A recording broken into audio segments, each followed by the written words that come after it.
Hello, Bill Molyneux here with Bill's History and Wargaming World. And normally we're always doing historical, but we're going to be doing a little Star Trek today too. So sit back and relax. We're doing a bit of a Bill Basement adventure today. We're going to be going over the items I picked up at Barrage.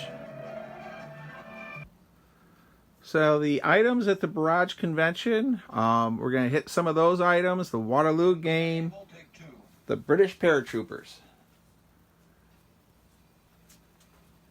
a church, and a few other things. So we'll pause it and get ready to start.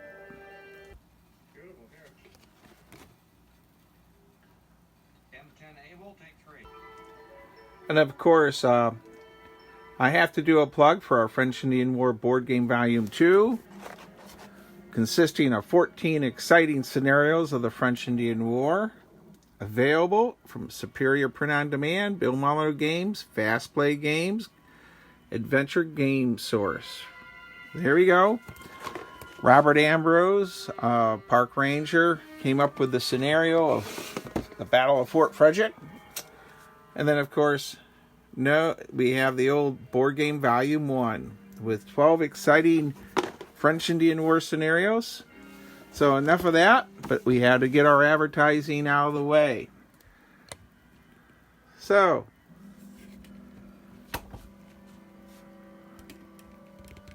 what do we have here?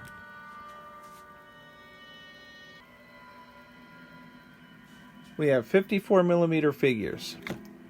Now, these were gifted to me from a man named Chris Palmer, part of the Hawks Wargaming group. And the Hawks is who did the Barrage event.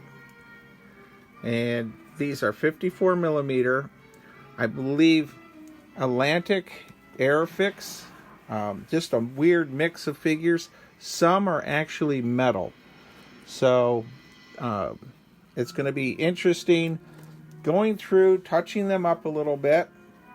And I'm very grateful to Chris Palmer, who does Wars of Oz miniature games. We also use some of the figures. This is just a small batch of them. A lot of them are in my other tub. But very fortunate to have Chris give these to me. And I just want to do a big shout out of gifting. So I'm going to put these to work. I'm going to probably... I'll rebase a lot of them on washers or my poker chips, and then we'll hit them all with probably a glossy coat to seal them. All right, so that's one of the things I got at Barrage. Well, I started this off with a Star Trek theme. Well, the reason is a couple years ago I did some trading with Josh Warlift, my good friend and traveling buddy, for my Star Trek ships with some of the to get some World War II stuff. And we got some nice buildings. And then I got a couple ships that were gifted to me, and then at the convention. But these, I'm going to go through these really quick. These are Micro Machine ships. It's a Klingon D7. And I presume most of you know Romulan Warbird. And then a couple Constitution class Enterprise cruisers. We have a Reliant here. Then Studio Bergstrom, who sells and manufactures a lot of sci-fi ships at reasonable prices, and he lives right here in Catonsville, Maryland. He was selling a whole oodles of Star Trek and Battlestar Galactica stuff. So this will actually be a Federation Dreadnought when I'm done with it. This is a Klingon C8 Dreadnought. It'll have the extra nacelle there once I get that built. And a Klingon battleship. So that's the Star Trek land. Now, we need bases for these to stand on. And these are from a company called Litco, and I bought these bases, and it was $9 for I think 12. I got 24 of them. All right, well, that's the world of Star Trek. So this is what's going to be keeping me occupied. Now, let's zip over here and see how the Paratroopers are doing. All right, the British Paratroopers, they came out pretty good. For all things considered, my wife Lisa helped me with them. Very happy with the amount of paint that's on them, and all is fine for me. Flea market find for $1. This armored car, it's missing a few pieces, but for all things considered, it will work fine for what we're working on. Now, one neat thing about going to a wargame convention is the flea market stuff. And another great find I found is this German half-track, and I got that for a couple dollars. And it's a model, but it's in 1/32 scale. So, sometime in the next month or two, we'll be putting that baby together, and we'll have, it is the smaller Scout half-track. So speaking of German half-tracks, Josh Warliff with his 3D printer is actually printing me a couple of 54mm scale German half-tracks, because right now they're extremely expensive. They're out of stock at Classic Toy Soldier Company, and Mr. John at the Gettysburg Miniature Shop doesn't have any more either. Well, let's see what else I got at Barrage Wargaming Convention.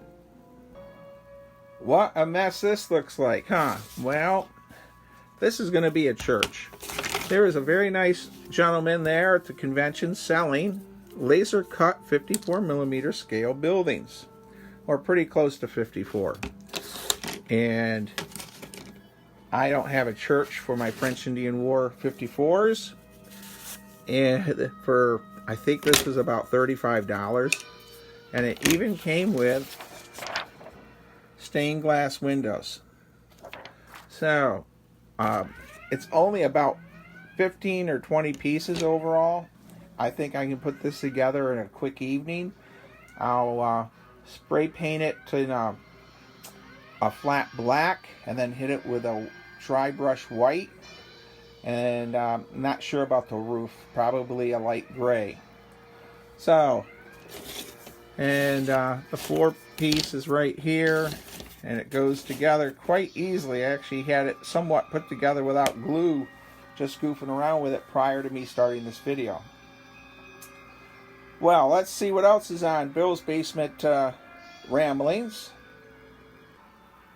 Okay, well, believe it or not, all the Waterloo Order of Battle figures for the big Waterloo game in November are done.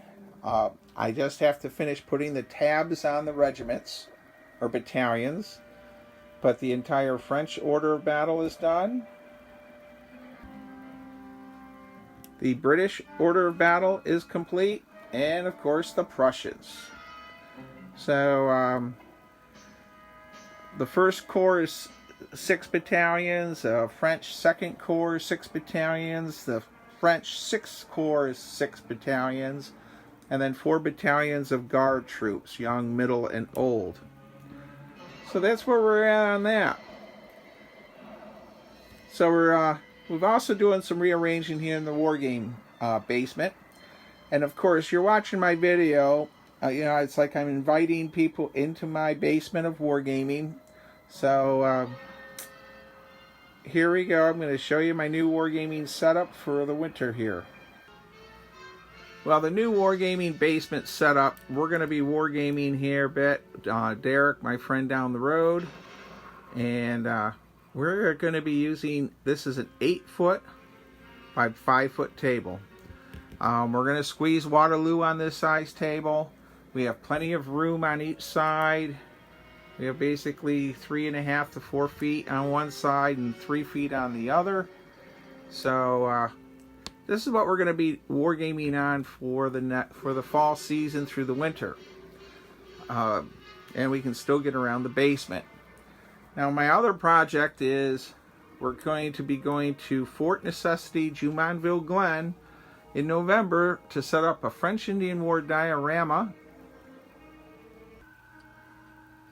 So for the diorama, we're going to have 36 natives, some French Marines, some French Milice we had actually 3D printed by my friend Josh, and of course our British and Virginia provincials. It's a great honor to be asked to do this for the French Indian War seminar, and we'll also be selling my French Indian War board games there. Well, we're back here at the table, and I'm going to put some stuff away. I think I got a lot of little projects here to do, and sort of like an elephant, I'm going to do one at a time. The Waterloo stuff is just about ready. The American Civil War stuff that Chris Palmer gave me, I'll get that worked on. But I think the first thing I'll do is this church. I think I can put this church together in an hour or two with some tacky glue and get that started. Well, this video is just a Bill Basement rambling. Audio and video quality may not be the best, and I invited you into my crazy basement to see what's going on. So for video wise, October 8th weekend, I'll be at Newtown Battlefield visiting my daughter Aurora and the grandkids, and we'll have a video of the battlefield there. And then October 15th weekend, I'll be at Fort Ligonier fighting as French Milice in the reenactment. Well, I think that's about it for now. Please leave comments. Hopefully they're positive. Be kind, be courteous, be safe. And thank you for viewing.